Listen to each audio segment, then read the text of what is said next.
Salam Jumaat bersama MSI 29 Julai. Ikuti kisah pemeliharaan Harimau Malaya, si gagah berani lambang kebanggaan negara sempena Hari Harimau Sedunia. Soal Wang membincangkan isu beli dahulu bayar kemudian.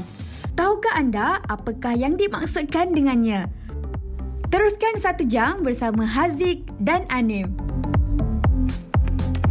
Ya, Assalamualaikum, selamat pagi. Ini hari ini. Wah, terus pagi-pagi kita dah mengaum ya. Hari Harimau Sedunia. Ya, macam mana mengaum? Wow. Assalamualaikum, selamat pagi. Kita tak garang pagi-pagi, kita baik je. Hari Jumaat pula tu, pastinya kita mendoakan yang terbaik untuk anda semua. Jadikan hari ini sebagai hari permulaan untuk kita melakukan kebaikan, tingkatkan kebaikan kita insya-Allah. Dan saya Ani Mizati bersama dengan Haziq akan menemani anda selama 1 jam untuk siaran dan pelbagai menarik antaranya. Ya, betul. Yang paling menarik tadi adalah pasal harimau sebab hari ini adalah Hari Harimau Sedunia 29 Julai 2022 dan satu lagi topik menarik yang kita nak bincangkan hari ini tentunya dalam soal wang kita ada pasal beli dulu bayar kemudian. Ini jadi trend tau ni sekarang. Ya, trend. Sebab dulu kita nak ada konsep ni susah. Tapi sekarang beli barang harian ataupun mingguan pun kita dah pakai konsep beli dulu bayar kemudian. Ya, orang kata ada hutang lah kan dekat situ. Konsep hutang ni sihat ke tak sihat ni sebenarnya untuk financial kita? Kalau ikut Aziz lah, benda tu kalau jadi sampai ambil benda yang kita tak perlu pun, benda tu akan jadi tak sihat. Itulah dia, kita nak perhalusi ya. Kita nak perhalusi dalam soal wang. Macam biasa setiap hari Jumaat kita akan ada segmen soal wang bersama dengan anda. Kali ini topik dia beli dulu bayar kemudian. Tapi kita nak tinjau juga apa yang menarik di Malaysia terutama sekali di medsos. Jom kita saksikan. Di sini kita nak tunjukkan. Tara. Sukan Commonwealth 2022 dilancarkan dengan penuh warna-warni dan gilang gemilang dekat Birmingham. Baru je dilancarkan semalam dan 30,000 penonton yang ada dekat Stadium Alexander dekat Birmingham. Dan tahu tak sebenarnya Sukan Commonwealth kali ini ada 72 negara yang join. Ya, inilah dia sedikit kemeriahan. Kita nampak bendera Malaysia dikibarkan dan kita harapkan agar pasukan Malaysia terus berjuang mendapatkan segala sasaran yang telah pun diletakkan pada peringkat awal. InsyaAllah menang atau kalah kami sentiasa bersama dengan anda semua. Okey, kalau tengok kita sedikit info lah kita bagilah antara yang bersama dengan kontingen negara semalam sudah tentunya yang bawa bendera Malaysia adalah Boni Bunyau yang mengibarkan jarum gemilang. Kalau tengok mereka pakai baju warna putih dengan sampin warna-warni. Kalau tengok sampin tu ada warna bendera Malaysia. Bersama dengan Aifa Azman yang segak bergaya lagi berharap masuk untuk perasmian Sukan Commonwealth 2022. Okey, seterusnya Haziq kita nak kongsikan juga ini dalam sejarah kita ya. Rang undang-undang anti lompat parti lulus dengan lebih 2/3 wakil rakyat menyokong untuk RUU yang dibentangkan. Ini ada sejarah baru ya, sejarah baru. Dewan Rakyat hari ini mencatat sejarah apabila rang undang-undang RUU Perlembagaan Pindaan dalam kurungan nombor 3 2022 berkaitan larangan ahli parlimen bertukar parti diluluskan dengan sokongan majoriti lebih 2/3. Ya, 2 hari mereka bahaskan mengenai perkara ini oleh 54 ahli parlimen yang mewakili pihak kerajaan dan pembangkang. Dan kalau kita tengok rang undang-undang ini telah pun diluluskan. Jadi kita harapkan agar ini adalah satu titik tolak yang baik dalam arena politik dan pastinya RUU anti lompat parti lulus ini adalah satu objektif yang perlu dicapai dan banyak lagi sebenarnya yang perlu diperhalusi. Sebab sebelum ni pernah jadi. Sebelum ni pernah jadi ni.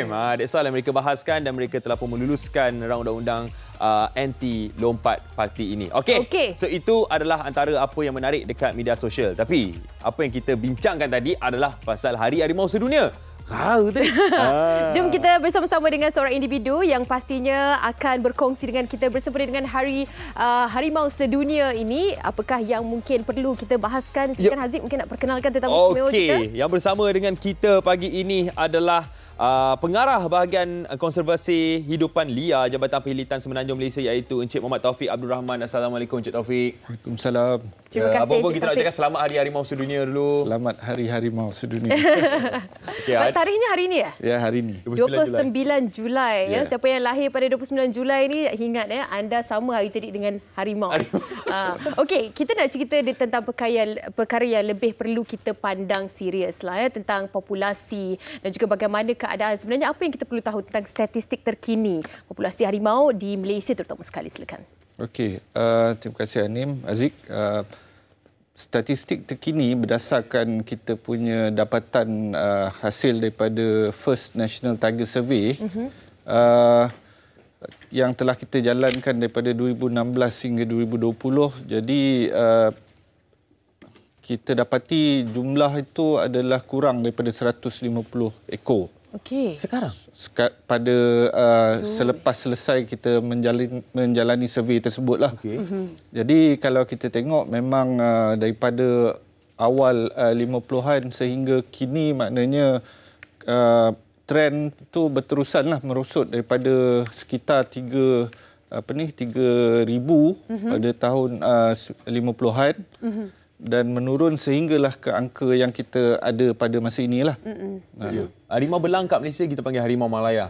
Kan? Ya, kita gelarkan mereka sebagai harimau Malaya. Tapi apa sebenarnya masalah yang dihadapi oleh harimau Malaya pada hari ini sebenarnya, Cik Taufik? Bagi melindungi spesies ini. Kenapa jadi macam ni? Okey, antara sebab kenapa dia semakin berkurangan antaranya adalah disebabkan kehilangan habitat lah. Jadi kehilangan habitat ini memang menyebabkan kawasan yang sesuai sebagai habitat harimau itu semakin berkurangan, mengecil. Dan di samping itu juga terdapat ancaman-ancaman lain lah, seperti pemburuan dan perdagangan haram. Jadi ini turut memberikan kesan ke atas populasi harimau Malaya yang terdapat di negara kita lah. Sebab kabarnya harimau ni dia punya permintaan di pasaran gelap agak tinggi dengan tulang dia, dengan semua bahagian-bahagian yang menjadi satu demand yang tinggi di pasaran gelap. Itu juga menjadi punca. Ya, antara penyumbang lah. Selain daripada yang saya maklumkan tadi, pengecilan kehilangan habitat tu, jadi tekanan lain seperti yang dimaklumkan tadi, pemburuan haram juga turut menambah lagi tekanan lah ke atas populasi sedia ada. Apakah inisiatif yang kita ada sekarang ini untuk membantras gejala-gejala seperti pemburuan haram dan sebagainya yang untuk menyelamatkan spesies ini? Mungkin Tom boleh kongsikan. Okey, menyedari jumlah yang semakin kritikal ini, pihak kerajaan telah merangka 9 strategi lah. Okay. Jadi antaranya untuk menambah ataupun meningkatkan lagi usaha penguatkuasaan melalui boots on the ground. Maknanya kita tambah lagi anggota-anggota penguatkuasa di lapangan.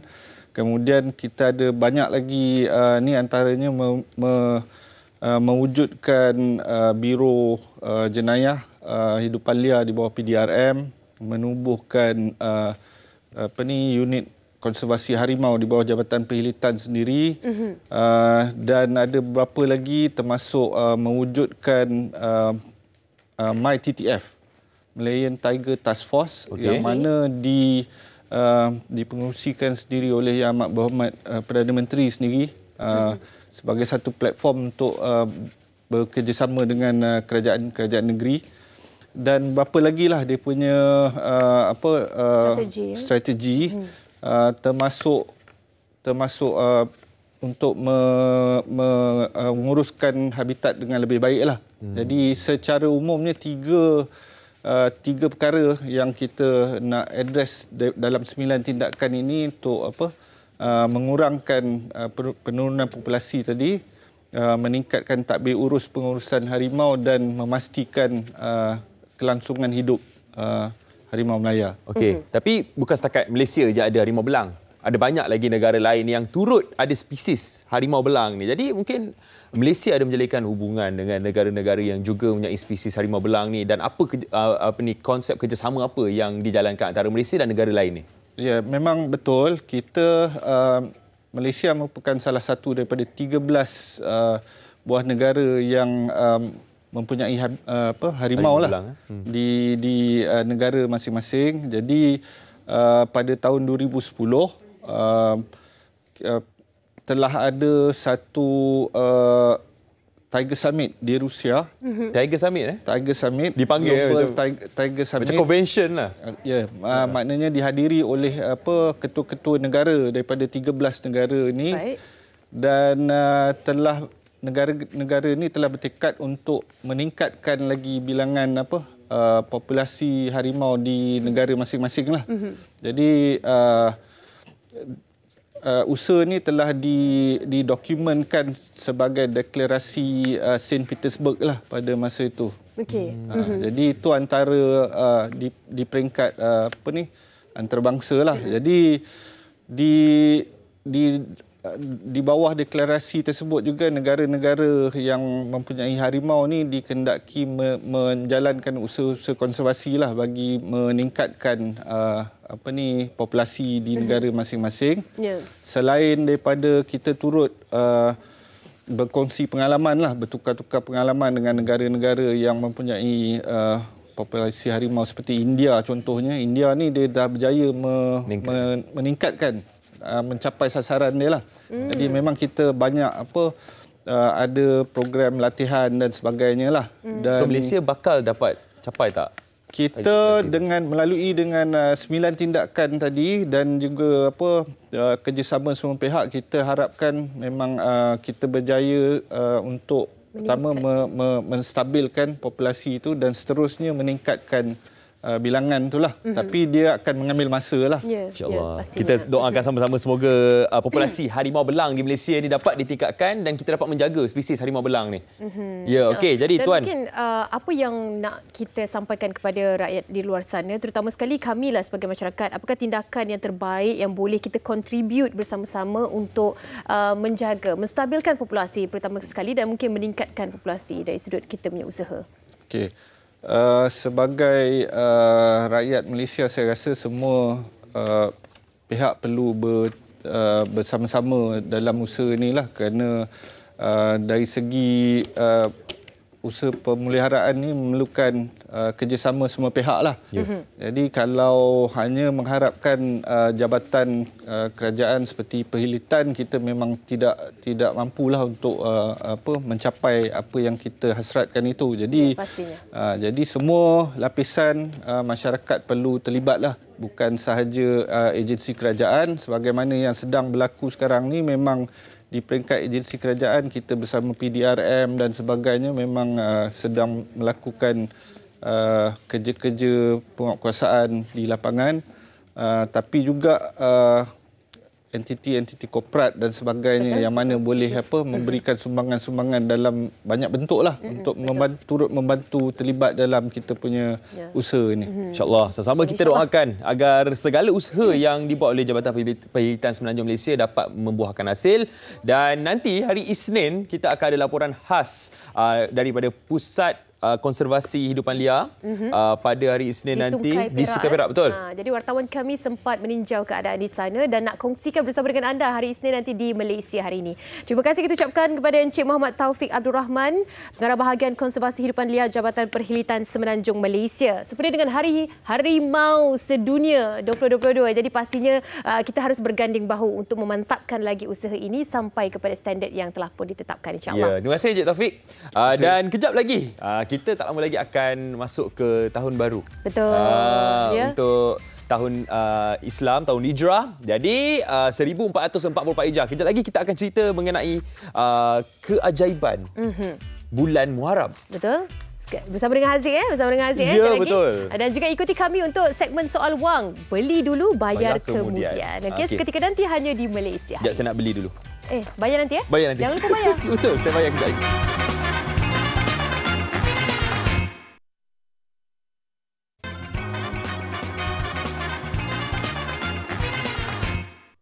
Masih lagi bersama dengan kami di Malaysia hari ini. Seperti biasa, setiap Jumaat kita akan bawakan segmen soal wang dan kali ini topik yang pastinya dinanti-nantikan. Sebab apa? Sebab ianya trend terkini dan juga anda mungkin antara yang menggunakan konsep ini dalam sistem kewangan anda, iaitu beli dahulu, bayar kemudian. Kalau dulu kan, kita kalau nak shopping ataupun beli barang harian, berbelanja barang mingguan ni, kita akan tunggu promosi, kita akan tunggu mungkin pesta jualan gudang dan sebagainya. Tapi bergerak dengan peredaran zaman sekarang ini, segalanya melalui e-dagang, kita tak dapat lari dengan konsep beli dulu, bayar kemudian. Terutama sekali musim PKP yang mungkin kadang-kadang poket kering dah ni, tapi masih lagi nak berbelanja. Jadi ini antara konsep yang diketengahkan oleh kebanyakan sistem e-dagang. Bagaimana pula anda, pemahaman anda tentang konsep ini? Kita akan berhalusi bersama dengan tetamu kita secara maya saja kita dapat bawakan bersama dengan anda. InsyaAllah objektifnya akan sampai. Profesor Dr. Nur Azman Ali, pensyarah Sekolah Perniagaan dan Ekonomi UPM. Assalamualaikum, Doktor. Waalaikumsalam, Anim. Doktor, terima kasih bersama dengan kami dan pastinya kita harapkan kita dapat perhalusi satu persatu, Doktor, ya. Tapi sebelum tu, Doktor, jom sama-sama kita nak bawa Doktor dan juga penonton-penonton di luar sana untuk saksikan orang ramai ni tahu ke tidak sebenarnya konsep beli dulu, bayar kemudian. Saksikan.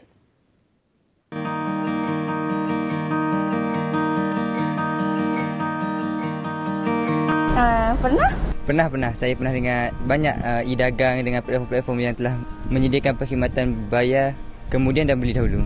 Pernah. Dia is a platform yang kita akan beli barang dulu and then kita akan bayar benda tu probably by next month. Earliest is next month lah. Sebab barang tu akan sampai dulu dan baru kita akan bayar. So, it's a good platform lah kalau bagi I. Kalau bagi saya tak prefer lah sebab mostly kebanyakannya perkhidmatan macam ni dia ada charge tersembunyi. Maybe kita dibenarkan untuk membeli dahulu. Mungkin ada yang tiada charge tapi kita dibenarkan untuk bayar pada masa tertentu. Jika terlebih kita akan dikenakan faedah. Bagi saya tidak prefer lah. Ada pro and con. Tapi kalau to me personally, I tak prefer lagi for now. But I think dia ada faedah dia tersendiri lah. Bagi I, installment tu dia macam hutang juga kan. So I tak prefer. Kalau I boleh bayar terus and then I prefer bayar terus compared to I kena bayar next month macam tu. Pendapat saya, prefer tapi kita kena guna benda tu dengan bijak dan berilmu. Kalau saya, selagi saya dapat beli dengan harga yang penuh, saya akan bayar dengan harga yang penuh lah untuk elakkan hutang. Yes, memang saya tengah guna pun sekarang ni.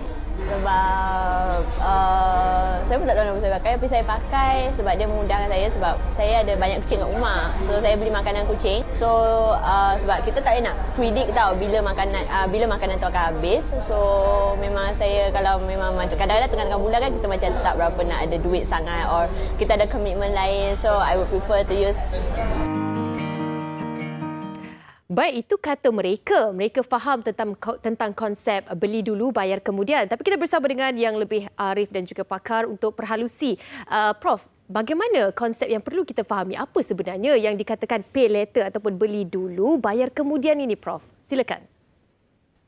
Terima kasih banyak, Anim. Secara umumnya lah, secara mudahnya lah. Dia adalah satu kaedah urus niaga lah yang lebih kepada membenarkan kredit ataupun hutang, ataupun kita boleh katakan kita kena lihat dari segi aspek kedua-dua lah, penjual dan juga pengguna. Jadi kepada pengguna kita dibenarkan berhutang lah, ambil barang dulu dan bayar kemudian. Kepada penjual pula dia lebih kepada perkhidmatan ataupun kemudahan yang ditawarkan kepada pembeli supaya dapat menarik lah. Ini merupakan salah satu strategi jualan terutamanya dalam era digital ekonomi ini, iaitu kemudahan di mana trend pengguna atau pembeli lebih cenderung membeli online dan juga menggunakan social media sebagai platform jual beli. So, jadi secara umumnya satu kemudahan lah kepada dalam urus niaga, dan kata lain membenarkan untuk berhutang ataupun kredit. Kita melihat bayaran ansuran ini memang menjadi pilihan daripada dahulu lagi dalam sistem kewangan kita. Tetapi kalau mungkin dahulu kala, contohlah kredit kad dan sebagainya, ini melibatkan penyata dan juga ada kredibiliti ataupun kemampuan seseorang itu yang menyebabkan dia boleh menggunakan kad kredit. Tapi kini bila kita menggunakan platform e-dagang, kita melihat rata-rata yang sangat mudah untuk mereka melakukan bayaran ansuran. Jadi apa kesannya terhadap sistem kewangan individu tersebut jika memilih untuk menggunakan konsep ini? Adakah ianya dapat memberi impak yang baik ataupun sebaliknya, Prof? Silakan. Untuk jawab soalan tu, kita bergantung kepada dua asas utama dalam pengurusan kewangan. Yang pertama, pembeli, dari segi pembeli lah, dia kena tahu kedudukan kewangan dia. Dia kena mahir, dia kena betul-betul faham, dia kena betul-betul mampu menilai kedudukan kewangan dia. Sama dia kedudukan kewangan dia sedang kukuh, sedang baik, ataupun tahap keberhutangan dia setakat mana dan sebagainya. Itu pertama tentang kedudukan kewangan dia. Setiap individu, setiap keluarga lah kita kata, kena tahu kedudukan kewangan masing-masing. Sama ada kita keadaan keberhutangan yang tinggi ataupun kita ada punya cash flow ataupun tidak, ataupun bagaimana tentang komitmen sedia ada ataupun ke tahap hutang sedia ada. Yang kedua tentang perancangan keuangan. Perancangan keuangan ni maknanya macam mana kita merancang masa depan. Sesingkat-singkat tempoh seminggu, tempoh sebulan, tempoh 3 bulan, tempoh itu semua kena ada perancangan keuangan. Perancangan keuangan ni ada 2 aspek. Yang pertama dari segi aspek pendapatan. Pendapatan macam mana kita boleh pastikan kita akan ada income akan masuk.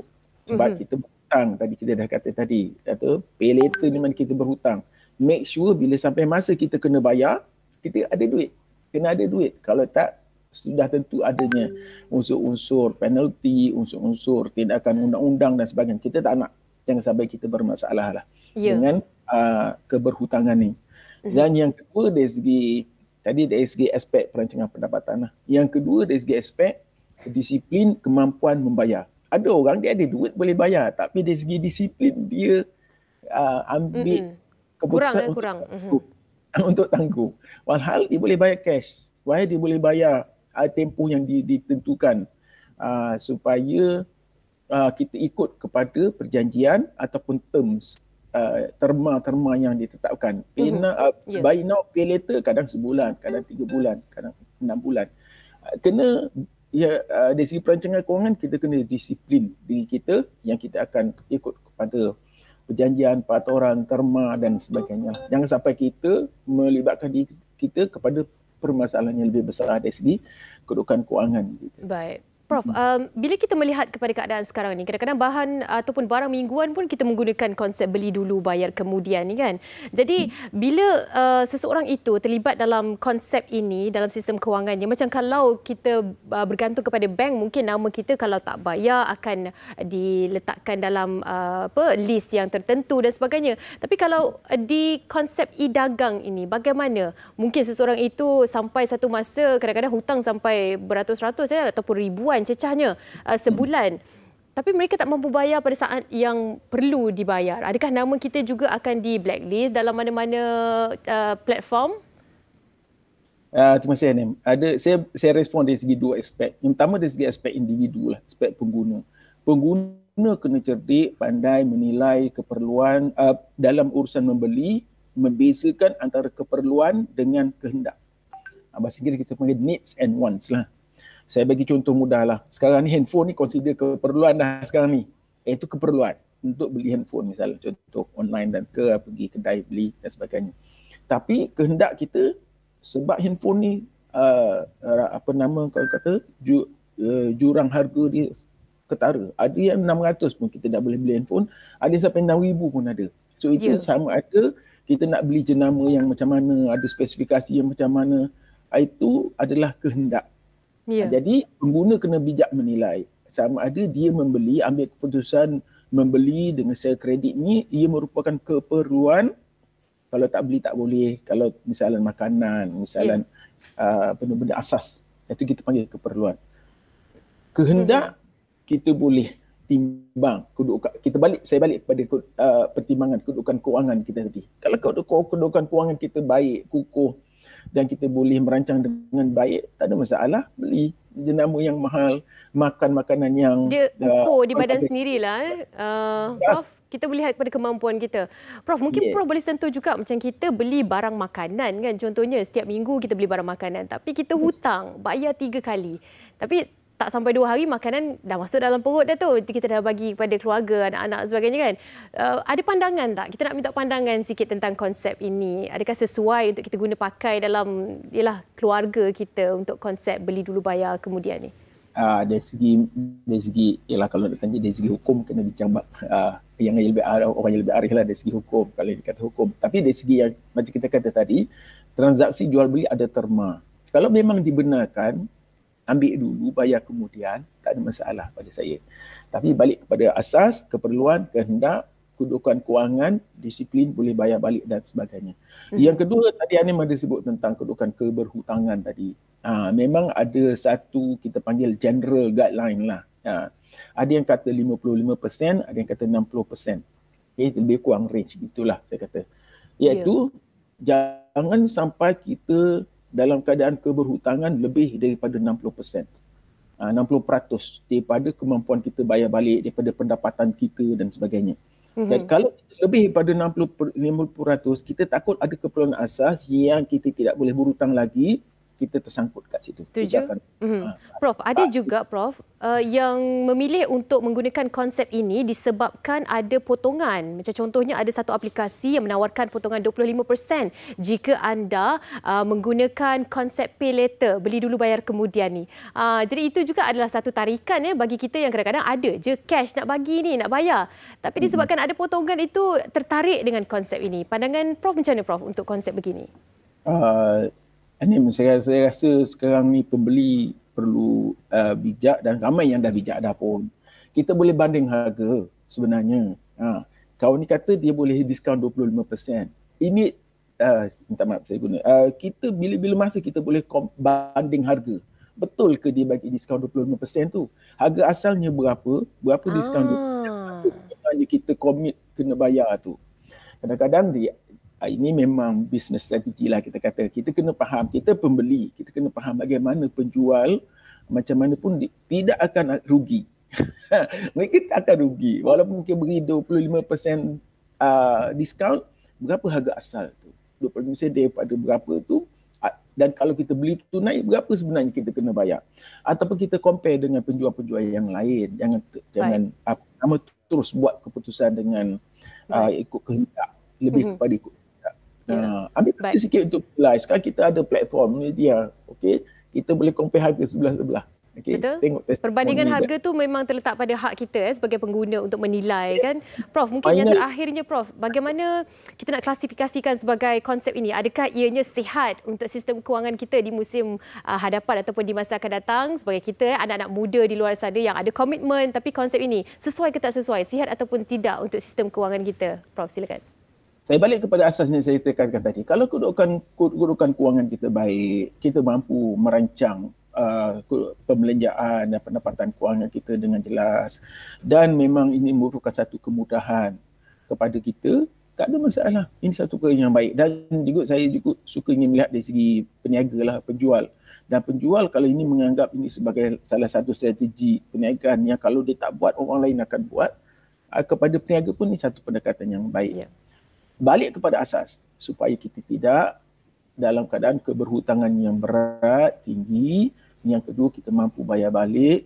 Yang ketiga, kita jangan sampai terlibatkan diri kita kepada masalah-masalah yang lebih besar. Memang kita ada keperluan asas dan sebagainya. Kena bijak. Asas ni kena bijak lah. Jangan lebih kepada ikut kehendak. Tapi ambil masa sedikit untuk menilai. Perlu ke tak perlu beli? Sikit je, lagi 5 saat je kita bagi untuk kita bijak dalam membeli, iaitu perlu ke tak perlu beli, perlu ke jenama ni ataupun perlu jenama yang lebih ekonomi. Itu saja yang pada asasnya lah. Baik. Prof, terima kasih banyak-banyak berkongsi dengan kita dan pastinya ini antara topik yang bermanfaat untuk kita fahami betul-betul tentang beli dulu bayar kemudian ini. Bersama dengan kita sebentar tadi Profesor Dr. Nur Azman Ali, pensyarah Sekolah Perniagaan dan Ekonomi UPM, berkongsi dengan kita tentang topik yang menjadi trend, menjadi pilihan untuk kita punya sistem pembelian kita sekarang ini melalui e-dagang. Ingat, yang paling penting nilai dahulu harganya, dan juga kita kena ada disiplin, kita kena tahu kemampuan diri kita untuk sama ada kita ni layak ataupun kita ni mampu untuk melakukan bayaran ansuran di beberapa bulan akan datang, insyaAllah. Okey, kita nak kongsikan seperti biasa. Kami di sini akan kongsikan kaunter paling aktif untuk pengetahuan anda. Jom sama-sama kita saksikan 5 kaunter paling aktif CSH Alliance Berhad dengan nilai terkini 0.090 dan juga jumlahnya merupakan 549,220. Begitu juga dengan diikuti Medtronic Global Berhad, LGMS Berhad, Paksen dan juga SFP Tech Holdings Berhad dengan jumlah terkini seperti mana yang anda dapat saksikan. Dan mungkin saya nak kongsikan SFP Tech Holdings Berhad, nilai terkini merupakan 0.815. Okey, seterusnya ayo sama-sama kita saksikan pula kadar pertukaran wang asing. Saksikan $1 US ataupun USD merupakan bersamaan dengan RM4.45, 1 Singapore dollar ataupun SGD SGD bersamaan dengan RM3.22. Untunglah mereka yang kerja di Singapura. Okey, dan juga RM1,000 Indonesia 0.03 sen. 100 baht Thai RM12.08. 100 won Korea 34 sen. Ini dia. Okey, seterusnya kita nak kongsikan juga kepada anda semua harga emas semasa. Sama-sama kita saksikan emas per gram untuk emas 916 22 karat RM257.15. Untuk emas per gram 999 24 karat RM280.45. Ini setakat yang terkini iaitu 29 Julai 2022. Okey, itu sahaja untuk segmen kita, segmen Soal Wang. Boleh ikuti kami di Facebook untuk anda mungkin berkongsi idea apa lagi antara isu soal wang yang ingin kita bahaskan bersama dengan panel ataupun pakar jemputan kita bersama dengan kami setiap hari Jumaat untuk segmen ini, segmen Soal Wang. Okey, kita nak rehat seketika, kembali selepas ini. Saya dan juga Haziq banyak lagi nak dikongsikan. Lebih-lebih lagi hari Jumaat nak mengajak anda melakukan kebaikan. Ikuti kami di Malaysia hari ini.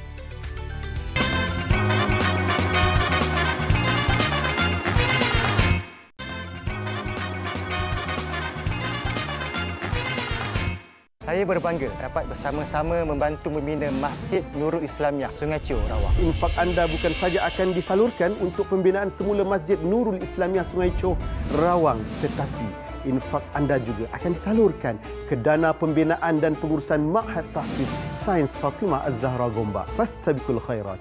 Ya, maghrib ini kita akan menyambut tahun baru 1444 Hijrah. Kita akan masuk bulan Muharram. Jadi kita nak tahulah apa keistimewaan dan juga kehebatan bulan Muharram ni. Jadi kita bersama dengan seorang pendakwah yang cukup popular di Malaysia, iaitu Ustaz Syed Abdul Kadir Al-Jofri. Assalamualaikum Ustaz. Waalaikumsalam warahmatullahi wabarakatuh. Ya Ustaz, tadi saya dah buat intro sikitlah. Maghrib nanti kita akan masuk bulan Muharram. Jadi mungkin Ustaz boleh ceritakan sedikit apa kehebatan dan keistimewaan yang umat Islam boleh dapat dalam bulan Muharram ni. Allah. Lagi berapa jam je lagi kan? Berapa jam je kalau kira baru lepas subuh lah. Ada Zuhur, Asar, Maghrib nanti. Okey, jadi dalam tempoh yang beberapa jam je kita nak jumpa bulan Muharram ni ataupun tahun baru 1444 Hijrah ni, tentulah salah satu perkara kita perlu tahu keistimewaan dia. Kan bulan Muharram tu sendiri ada keistimewaan dalam Al-Quran. Allah Taala nyatakan minha arba'atun hurum, daripada 12 bulan ada 4 bulan yang dimuliakan oleh Allah. Ada bulan Zulkaidah, Zulhijjah, Muharram dan juga bulan Rejab. So salah satu bulan tu adalah bulan Muharram. Allah Ta'ala memang muliakan bulan Muharram ni daripada 12 bulan. Jadi dalam Quran juga Allah Ta'ala kata jangan kalian menzalimi diri kalian pada bulan-bulan tersebut. Maksudnya apa? Jangan buat dosa dan juga maknanya pahala berlipat kali ganda. So apa saja yang kita buat, Allah lipat gandakan pahala pada bulan Muharram ini. Jadi kita manfaatkan sebaik-baiknya. Kemudiannya pula, bulan Muharram dalam satu hadis Nabi SAW menyatakan sebaik-baik puasa selepas daripada bulan Ramadan adalah puasa pada bulan Muharram. Jadi maknanya puasa sunat, kalau kita rasa nak puasa dan sebagainya, puasa bulan Muharram ni antara puasa yang the best puasa lah. Daripada banyak-banyak bulan. Okey, kemudian yang ketiga, bulan Muharram mengingatkan kita tentang hijrah. Of course. Betul. Kan? Hijrah Nabi SAW dan para sahabat. Bila bulan Muharram je kita akan ingat. Walaupun peristiwa hijrah Nabi sendiri bukan berlaku pada bulan Muharram, tapi pada tahun tersebut bermula dan Saidina Umar memulakan kalender tahun hijrah dengan peristiwa hijrah. Maknanya pada bulan Muharram itu sendiri. Jadi bulan Muharram sampai sekarang ni 1444, maka kita tahu dah 1444 tahun Nabi dan para sahabat berhijrah. Jadi bulan Muharram ni dia menyebabkan kita umat Islam dia rasa lebih bersemangat untuk ikut Nabi dan juga untuk berubah daripada yang kurang baik kepada lebih baik kan, ataupun daripada yang dah baik dah kepada yang lebih baik, terbaik lagi insya-Allah. Ya betul, sebab hijrah itu permulaan. Hijrah itu pengorbanan kan. Kalau lagulah pula. Saya buat sendiri tu Ustaz. Allah. Jadi Ustaz mungkin ada amalan-amalan yang mungkin boleh kita lipat gandakan pada pahala bulan Muharram ni Ustaz. So bulan Muharram ni selain daripada ada 10 hari pertama bulan Muharram yang sangat special, ada hari Ashura dan sebagainya, ada juga amalan seperti mana puasa kita dah sebut tadi yang perlu kita lipat gandakan, dan satu lagi adalah bersedekah, infak kita sendiri. Infak kita ni kita lebih-lebihkan lagi supaya kita dapat mulakan tahun baharu dengan permulaan yang baik. Bila kita mulakan dengan permulaan yang baik, mudah-mudahan penghujungnya juga baik. Kan kita kalau kita tengok orang lomba lari kan, kalau lomba lari waktu dilepaskan saja pelumba tu, kena tembak tu kan. Kalau tiba-tiba tembak je dia terkejut kan. Dia terplay on kat situ, memang confirm kalah. Okey, permulaan dah rosak lah. Tapi kalau permulaan tu baik, insya-Allah mudah-mudahan dia ada peluang untuk penghujungnya juga baik. So kita ambil sempena bulan Muharram ni, kita buat permulaan yang baik, iaitu dengan kita bersedekah sebanyak-banyaknya. InsyaAllah mudah-mudahan sampai kepada penghujungnya, penamatnya juga kita dapat kesudahan yang baik, insyaAllah. Okey, jadi mungkin tadi Ustaz dah sebut pasal infak. Ya. Kan, sedekah cara infak. Betul. Mungkin ada caranya yang kita boleh buat dengan Pertubuhan Mihrab. Betul. Pertubuhan Mihrab datang untuk membantu kita menyalurkan infak kita tu kepada sekolah-sekolah, kepada masjid-masjid yang memerlukan di seluruh Malaysia. Dan antara masjid yang sedang dibantu adalah Masjid Nurul Islamiah Sungai Curawang yang ada tertera di skrin TV kita sekarang ni. Masjid Nurul Islamiah Sungai Curawang yang sedang dalam keadaan yang sangat dhaif, yang memerlukan binaan yang baru. So kita insya-Allah akan bina ataupun kita akan dengan infak kita ni dapat membina semula masjid yang baru di Masjid Nurul Islamiah Sungai Curawang. Begitu juga dengan Makmat Tahfiz yang terpilih. Masjid Nurul Islamiah ni kira macam kita kata pilot project lah untuk Pertubuhan Mihrab ni. Jadi bila apa yang kita bantu, insya-Allah Pertubuhan Mihrab akan bagi 100% kepada pihak masjid untuk dibangunkan masjid. Begitu juga kepada sekolah. Ada satu sekolah yang menjadi pilot project juga, iaitu Makmat Tahfiz Sains Fatimah Az-Zahra di Seri Gombak. Itu juga dikira sebagai pilot project lah untuk Pertubuhan Mihrab. So, nak tolong Pertubuhan Mihrab ni ataupun nak bantu sekolah dan masjid ini melalui Pertubuhan Mihrab, mudah aja. Ada tertera pun di skrin TV kita, iaitu melalui website yang ada dekat situ tu, iaitu infakmihrab.com. Betul. Infakmihrab.com ada website kat situ, ada juga nombor telefon yang tertera, ada nombor akaun bank, Maybank, ada Bank Islam dan sebagainya. Apa pun, yang pentingnya sebenarnya kita nak biarlah hari ni, hari yang terakhir ni, hari Jumaat, hari yang terakhir dalam tahun 1443 ni, biarlah kesudahan kita ni kesudahan yang baik. Sebab kesudahan yang baik ni yang paling penting sekali. Tahun ni macam-macam benda kita dah buat. 1 tahun ni macam-macam benda kita buat. Tapi biar penamatnya penamat yang baik. Tadi kita sebut permulaan yang baik. Tapi sebenarnya yang jauh lebih penting adalah penamat yang baik. Husnul khatimah kita kata kan. Kesudahan yang baik bagi tahun 1443 ni, kita doakan mudah-mudahan hidup kita juga nanti akhirnya baik. Sebab ramai je orang yang daripada zaman dulu ya, zaman sahabat, zaman tabi'in dan sebagainya, mula usia mereka tak adalah baik sangat, biasa je. Tapi kan? End dia, tapi hujungnya tu, ya Allah, hujung yang terbaik sekali. Yang jadi wali Allah, kadang-kadang kita dengar, jadi wali Allah yang besar kan, jadi ulama besar dan sebagainya. Rupanya permulaan dia ada yang jadi perompak, ada yang jadi macam-macam, tapi akhirnya menjadi orang yang hebat. Sebab tu kita jangan judge orang, Ustaz. Betul. Kan? Betul. Kita tahu orang tu sempat bertaubat awal kan, sebelum pengakhiran hidup mereka. Jadi gunakanlah akhir tahun ini 1443 Hijrah ni untuk kita dapatkan pengakhiran yang baik, dan permulaan nanti untuk 1444 Hijrah tu pun baik dengan infak bersama Pertubuhan Mihrab. Terima kasih banyak-banyak kita ucapkan kepada Ustaz Syed Abdul Kadir Al-Jufri. Hari ini kita dapat belajarlah antara kehebatan di bulan Muharram, yang mana kita akan sambut Maghrib nanti. Bolehlah kita, dia ada doa dia, Ustaz. Mungkin Ustaz boleh sharekan doanya, Ustaz. Dia lepas asar ni kita akan baca doa akhir tahun. Lepas Maghrib kita baca doa awal tahun. Secara ringkas je. Secara ringkasnya doa akhir tahun adalah, Ya Allah, apa sahaja kekurangan aku, kelemahan aku, kesilapan aku sepanjang tahun ni, maka Engkau ampunkanlah. Apa sahaja amalan yang aku lakukan sepanjang tahun ni, maka Engkau terimalah dan sucikanlah. Masuk 1444 Hijrah, lepas Maghrib kita doa, Ya Allah, jadikanlah tahun ini tahun yang lebih baik untuk aku daripada tahun yang sebelumnya. Dekatkanlah aku kepada Engkau. Jadikanlah aku di kalangan hamba-hamba-Mu yang bertakwa kepada Engkau. Tahun 1444 ini biarlah menjadi tahun yang menyebabkan aku digolongkan di kalangan hamba-hamba Engkau yang bertakwa. Amin, amin ya rabbal alamin. Bolehlah gunakan doa tu, boleh tengok dekat Facebook MSI TV3. Terima kasih Ustaz di atas doa dan juga penjelasan mengenai kehebatan bulan Muharram. Kita akan berehat seketika, kembali selepas ini ada satu lagi cerita mengenai wakaf bersama dengan Anim kejap saja lagi. Terus kekal bersama kami di MSI.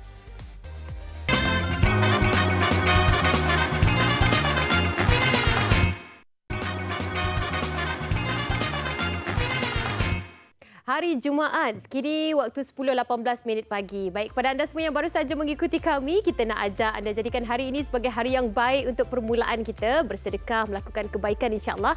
Untuk yang memberi idea kepada anda, mungkin juga boleh menjadi pilihan dana wakaf pembangunan Surau Al-Muhajirin. Kajang utama, kita nak bina surau ni, penonton-penonton. Jadi mungkin nak ajak penonton semua untuk tahu, sebelum nak melakukan dana, pastinya anda nak tahu kan perkembangan terkini bagaimana hala tuju surau ini ingin dibina. Jadi kita bersama dengan individu yang paling tepat sekali untuk berkongsi. Ustaz Muhammad Nazri bin Muhammad Nasir, pendawah bebas merangkap Duta Khas Jawatan Kuasa Pembangunan Surau Al-Muhajirin Kajang Utama. Assalamualaikum. Waalaikumsalam warahmatullahi. Ustaz Nazri, pertama kali saya bersama dengan Ustaz. Alhamdulillah. Senyum je muka dia. Murah rezeki. Orang ramai nak derma ni Ustaz. Amin, insya-Allah. Okey, sebelum tu Ustaz, kita nak tahu juga perkembangan terkini Surau Al-Muhajirin di Kajang Utama yang bakal dibina. Bagaimana hal tujunya? Baik, alhamdulillah, bismillahirrahmanirrahim. Wassalatu wassalamu ala Rasulillah wa ala alihi wa sahbihi wa man walah. Jadi pertama, keadaan Surau Al-Muhajirin sekarang terletak di Kajang Utama, Husanim. Ya. Dan surau ini pun sudah ada, cuma kita dalam pemprosesan untuk memperbesarkan lagi. Masya Allah. Sekarang kapasitinya lebih kurang dalam 2,000 hingga 2,200 jemaah boleh menampung. Masya Allah. Tetapi disebabkan banyak sangat orang kata residensi perumahan naik, kita nak upgrade untuk jadi lebih besar kapasitinya, dan alhamdulillah inilah tujuan kita untuk datang di sini untuk memberi pencerahan kepada penonton. Betul. Sebaiknya untuk kita pungutan dana dan kita buka peluang wakaf ni, insya-Allah. Ya, insya-Allah. Tapaknya dah ada kabarnya ya. Tapak kawasan dah ada, cuma kita nak perbesarkan supaya dapat meliputi kapasiti di kawasan itu. Jadi berapa banyak lagi dana yang diperlukan untuk memastikan perjalanan surau ini dapat dibina dengan baik? Baik, alhamdulillah. Sidang penonton yang dirahmati oleh Allah Subhanahu Wa Taala, sekarang ni kita target dalam 10 juta, RM 10 juta. Tetapi disebabkan atas beberapa faktor yang sebelum ni kita COVID dan sebagainya, jadi kita baru kumpul lebih kurang dalam 200 hingga 300 ribu untuk permulaan. Jadi kita berbaki lagi dalam 9.8 juta ataupun 9.7 juta untuk kita naikkan dan bangunkan, dan tujuan utama kita adalah untuk membina generasi yang cintakan masjid, yang cintakan rumah Allah, untuk kita tarik anak-anak muda kita untuk bersama dengan kita. Ya, itu tujuan utama kita. Kan? Kalau di lokasi Kajang Utama ni, tadi lebih kepada Kajang 2 katanya Kajang Ustaz. 2, berdekatan. Berdekatan. Jadi kalau anda mungkin berada di sekitar kawasan, terutama sekali di kawasan Selangor ataupun KL ni lah kan, senang je nak tinjau. Senang sangat. Kalau kita dah derma hari ni 1 juta ke, anda nak derma mana tahu kan. Boleh tengok kawasan itu, dekat dengan kawasannya. Jadi dalam banyak-banyak sedekah yang kita berikan kan, pelbagai cabang lah, kita nak bagi wakaf air ada, kita bagi surau ada. Betul. Jadi apa nikmatnya di sebalik sedekah untuk konsepnya di surau ni? Baik, Allah Subhanahu Wa Taala sebut di dalam Al-Quran, wa anfiqu mimma razaqnakum min qabli ay ya'tiya ahadakumul maut fayaqula rabbi laula akhartani ila ajalin qarib fa asaddaqa wa akum minas salihin. Belanjakanlah, dermakanlah sebahagian daripada rezeki kamu seseorang daripada kamu sebelum daripada ajal. Inilah tujuan kita, Husanim, untuk kita tarik, untuk kita ajak semua penonton-penonton yang berada di dalam Malaysia kita terutamanya untuk sama-sama infak. Tak pernah rugi. Allah Ta'ala sebut dalam Quran, apabila kita infakkan harta kita, kita infakkan keuangan kita, kita tidak akan miskin. Satu-satu perniagaan yang betul-betul dijamin oleh Allah apabila kita wakafkan harta kita, kita infakkan. Husanim, Ustaz pun nak sebut Saidina Umar Al-Khattab menginfakkan hampir keseluruhan hartanya. Saidina Uthman bin Affan pun turut menyedekahkan ataupun membayarkan untuk buat perigi. Dan juga sahabat Nabi yang termasyhur, janjian Nabi 10 orang yang terafdal masuk di dalam syurga, iaitu Abu Talhah, memberikan ataupun mewakafkan harta berbentuk tanah untuk beliau ini tadi berikan kepada penduduk Madinah yang berada di zaman tersebut. Jadi apalah sangat kita ni kan, Husanim kan, setakat lebih kurang RM50, RM100, jom sama-sama kita infakkan sebanyak mungkin. Ini tujuan utama kita hidup di atas muka bumi Allah. Sebab apa yang kita perlu didikkan kan, mungkin ini adalah sifat yang perlu kita sebarkan kepada anak muda di luar sana. Betul, Husanim. Betul. Kita ada perasaan ingin berkongsi, menderma ni daripada peringkat awal supaya mudah untuk perjalanan kita nanti, insya-Allah, Ustaz kan. Ustaz, tapi bila dah dengar daripada awal sampai sekarang, Ustaz duk senyum, duk cerita ni, macam mana Ustaz kita nak salurkan dana untuk surau Al-Muhajirin ni? Masya Allah, inilah tujuan utamanya yang Ustaz nak minta pada penonton. Ambil gambar dulu. Snap dulu gambar tu, ataupun yang mungkin tengah tengok dekat phone. Sekarang ni screenshot, jangan cerita banyak. Betul. Ambil dulu account number, ataupun nak turun padang sendiri, lagi Ustaz anjurkan. Untuk maklumat Husanim, Ustaz sendiri mengajar kuliah di sana. Dan kita tengok memang perkembangannya sangat-sangat pesat. Dan Ustaz boleh beri keyakinan, insya-Allah takkan pernah menyesal apabila kita wakafkan pembangunan untuk surau Al-Muhajirin di Kajang Utama di Selangor ini tadi, insya-Allah. Ini dia seperti mana yang anda dapat saksikan. Kalau nak mudah sekarang kita dah boleh main scan je Ustaz. Scan je sekarang ni mudah. Scan je sekarang ni. Terus sahaja dia akan direct anda pergi ke website ataupun nombor yang tertera untuk anda melakukan derma ataupun dana. Betul. Jadi Ustaz, kita takkan miskin jika kita berkongsi. Dan Nabi Muhammad SAW pernah katakan jangan tinggalkan dunia dalam rumah. Betul. Kan duniawi ini tidak ada dalam rumah Nabi junjungan kita. Sebab kalau ada kurma tu kurma sebiji yang didermakan. Jadi macam Ustaz, kita nak menjentik hati, kita nak mengajaklah anak muda di luar sana untuk ada sifat ini bermulanya daripada ukhuwah kita, ummah kita. Pertama sekali yang Ustaz nak target, yang Ustaz nak pesan, kita ajak keluarga kita terdekat dulu. Macam sahabat Ustaz, alhamdulillah kita kempen dulu. Dan juga keluarga Ustaz, mak ayah Ustaz, kepada mak cik Ustaz yang duduk di Bangi, mak cu, pak cu, kita kempen dulu kat saudara kita yang dekat-dekat. Dan tujuan utama kita untuk kita bantu surau Al-Muhajirin ini untuk memberikan impak yang besar kepada ummah yang berdekatan dengan kawasan tersebut. Jangan pernah kita rasa menyesal, kerana inilah yang Nabi SAW sebut, harta kita yang sebenar adalah harta kita infakkan jalan Allah. Apabila kita ada duit kita sekarang ni, betul itu nama kita, tetapi belum tentu lagi mungkin ajal maut datang kepada kita dalam masa terdekat, maka akan berikan kepada faraid. Maka inilah apabila kita infakkan, itu adalah harta kita yang sebenar, insya-Allah. Ya, itu dia, insya-Allah. Kepada anda semua, cepat-cepat lakukan yang terbaik untuk kita sama-sama bantu pembinaan surau Al-Muhajirin di Kajang Utama. Assalamualaikum Ustaz. Terima kasih kita ucapkan sekali lagi kepada Ustaz Muhammad Nazri bin Muhammad Nasir, pendakwah bebas merangkap Duta Khas Jawatan Kuasa Pembangunan Surau Al-Muhajirin Kajang Utama. Kalau terlepas, jangan risau. Kita boleh saksikan secara ulangan ataupun minta je kami nanti. Kami boleh kongsikan bagaimana anda nak salurkan dana untuk pembinaan surau Al-Muhajirin di Kajang Utama. Terima kasih Ustaz ya. Jazakallah. Baiklah, kepada anda semua, kita dah sampai ke penghujung rancangan dan pastinya di akhir-akhir rancangan ini kita nak kongsikan apa yang menarik di sisipan akhbar. Kita ada 3 di sini bersama dengan Haziq semula. Kita disatukan kembali Zik. Dia macam tengah cari cerita apa yang best. Banyak sangat cerita yang best ni Haziq. Tapi dah jumpa. Ini ada cerita pasal 50 tan sampah dikutip dari sungai setiap bulan ni. Dan kalau kita tengok pembuangan sisa pepejah dalam sistem saliran sekitar Johor Bahru boleh cetus bencana banjir. Ini adalah salah satu penyebab banjir juga.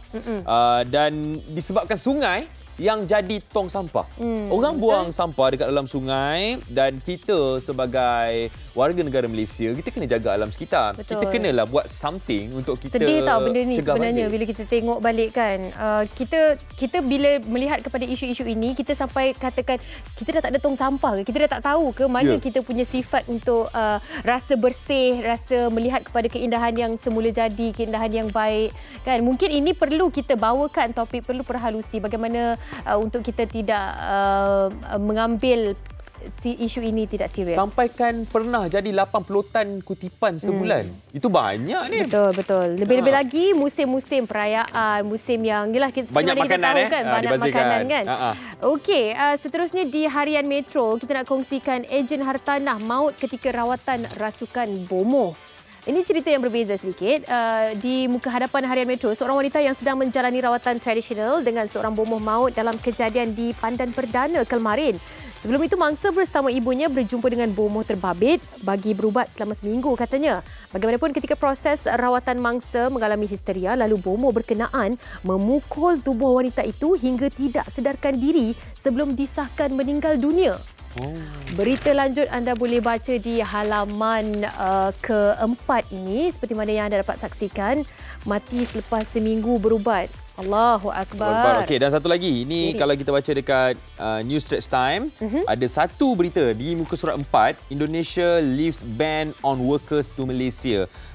Tapi bukannya, kan kita ada keluar berita sebelum ni, katanya Indonesia akan ban pekerja datang ke Malaysia. Tapi sebenarnya mereka ada sign satu memorandum untuk perjanjian planning recruitment pekerja daripada Indonesia datang ke Malaysia. Dengan cara yang lebih sistematik.